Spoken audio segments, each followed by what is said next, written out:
This week we're going to be reading a story that's realistic fiction. Realistic fiction stories are made up but could happen in real life. We will look for characters who are like real people, places that seem real, and events that could really happen. As you read, stop and think if you don't understand something. Reread, look at the pictures, use what you already know, or ask yourself questions. Here are our vocabulary words: trip, partner, wished, and last.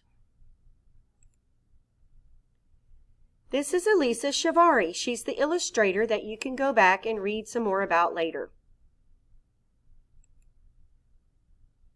My School Trip by Allie G. Mays. We took a school trip.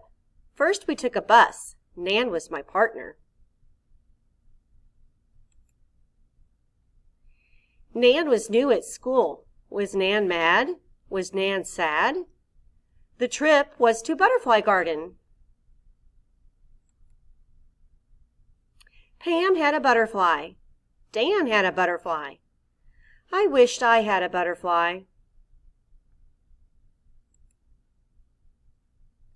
I had a butterfly.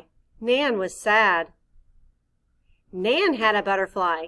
Nan was happy at last.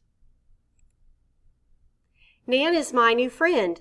My school trip was great. This week we're going to be talking about the different parts of a story. All stories have characters,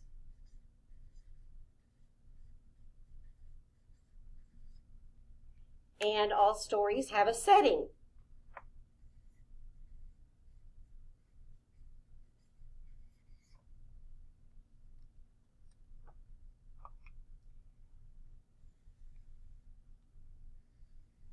When you get out your journal today, you're going to make a chart just like this one, with characters and setting.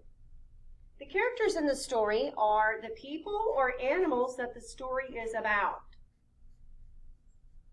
The setting is where the story takes place. Or the setting could also be when the story takes place. So now that you have read the story, My School Trip, you're going to go back in your journal and illustrate the characters that were in the story and the setting that was in the story that we just read. Don't forget to label characters and setting, and take a picture and turn it into your Google Classroom.